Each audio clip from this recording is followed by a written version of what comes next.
लोकसभा में वक्फ संशोधन bill pass होने के बाद आधी रात को मणिपुर पर भी चर्चा हुई। मणिपुर में राष्ट्रपति शासन को लोकसभा ने मंजूरी दे दी। इस दौरान करीब 2 घंटे तक लोकसभा में मणिपुर पर बहस हुई। तो राष्ट्रपति शासन के प्रस्ताव को मंजूरी मिल गई है। मणिपुर के हालात को देखते हुए शांति व्यवस्था बनाने के लिए ये राष्ट्रपति शासन लागू हो जाएगा। रात तकरीबन 2 बजे तक ये बहस चली। 1 घंटा 40 मिनट मणिपुर पर चर्चा हुई वक्फ संशोधन बिल के अलावा। मणिपुर में 1993 में जातीय हिंसा हुई, नागा कुकी संघर्ष हुआ। 93 से 98 तक 5 साल तक चला।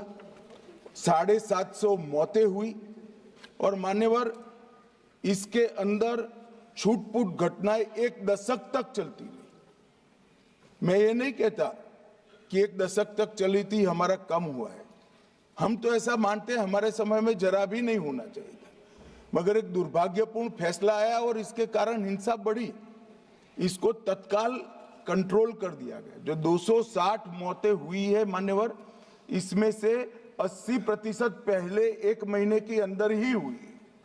80%। बाकी सारी मौतें बाकी महीनों में होती गई। Now, sir, this is a very serious moment in our own country's history and in the history of Manipur. Decision-making power has been shifted from locally elected representatives to the central government and the governor appointed by the central government. And that is a very onerous responsibility at a time when sadly our own Prime Minister has not gone to listen to the pain and trauma of the suffering people. Even the Supreme Court has sent a delegation 2 weeks ago. They have visited, they have seen the conditions of the people there, and we would urge that this omission be rectified as soon as possible. In addition to that, sir, we really have to look at what President's rule means in practice for the people of Manipur.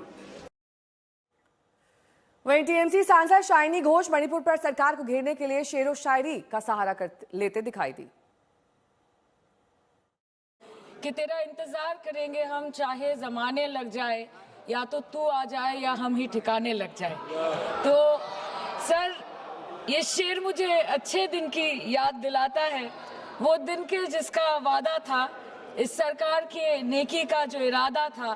जो इरादे 2014 में काफी बुलंद थे, पर 2024 के आते आते इनके नीतियों में कुछ थोड़े बहुत घमंड थे, जिस घमंड के चलते पूर्व में नोटबंदी और लॉकडाउन जैसी घटनाएं घटी और जिसके वजह से 700 से ऊपर किसानों की मौत हुई और जिसके चलते मणिपुर पर प्रेसिडेंट्स रूल तो लागू किया गया, लेकिन बस यही बोलना था कि 22 महीने लग गए और कई लोगों की जानें चली गई। कि जिंदगी यूं भी गुजारी जा रही है जैसे कोई जंग हारी जा रही है। जिस जगह पहले के जख्मों के निशान हैं, फिर वहीं पर चोट मारी जा रही है, फिर वहीं पर चोट मारी जा रही है। इसलिए आपके माध्यम से इस सरकार से मेरी यही अपेक्षा रहेगी कि मणिपुर के हालात में सुधार लाए, वातावरण में संतुलन लाए, पहले अपने देश के लोगों को मित्र बनाए, फिर जाके विश्व बंधु कहलाए जाए। That the Home Minister and the Prime Minister should work overtime and step outside their comfort zone to address the needs of the people and restore normalcy at the earliest in Manipur. Thank you, sir. तो कल जब लोकसभा में मणिपुर पर चर्चा हो रही थी तब वहां राहुल गांधी मौजूद नहीं थे। इस पर बीजेपी के सांसद तेजस्वी सूर्या ने राहुल गांधी पर निशाना साधा। मणिपुर के बारे में जब चर्चा हो रही थी, leader of the opposition Rahul Gandhi ने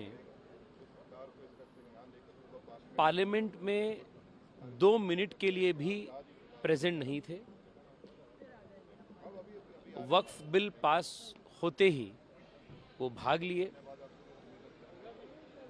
लगभग एक पूरे सेशन, इसके पिछले सेशन मणिपुर के मामले में वॉश आउट हो गया था, पर आज जब मणिपुर के बारे में चर्चा आई, राहुल गांधी ने 5 मिनट तक भी पार्टिसिपेट नहीं की और प्रेजेंट भी नहीं थे। This shows the seriousness of the Congress parties leadership. Ashutosh Mishra मेरे सहयोगी इस वक्त तमाम जानकारी के साथ जुड़ गए हैं। आशुतोष, जिस मणिपुर के मुद्दे पर राहुल गांधी इतने मुखर रहे हैं, उनको तो मालूम होगा ना कि अब वक्फ संशोधन बिल के बाद ये एजेंडे में है, तो वहां से चले क्यों गए? उनकी गंभीरता पर जो सवाल उठ रहे हैं वो वाजिब है, उठाए जाएंगे।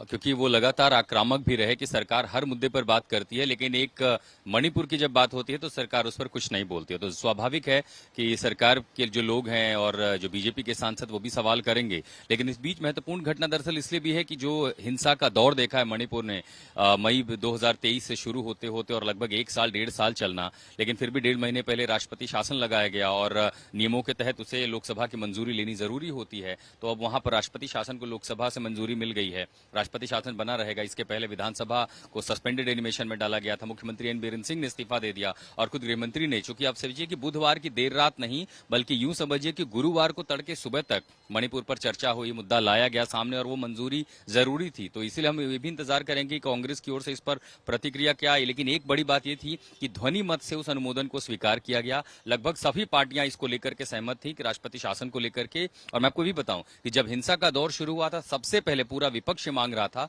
प्रधानमंत्री को मणिपुर जाना चाहिए, सरकार को इस पर बोलना चाहिए, राष्ट्रपति शासन लगाना चाहिए, मुख्यमंत्री को हटाना चाहिए। हालांकि इन प्रक्रियाओं में देरी हुई, थोड़ा समय लगा, लेकिन अब जैसा कि गृहमंत्री ने बताया कि हालात वहां सामान्य हो रहे हैं, कुकी मेइतेई दोनों के साथ बातचीत भी हो रही है। हालात सामान्य हो रहे हैं, लेकिन इस बीच राष्ट्रपति शासन को मंजूरी मिल गई है।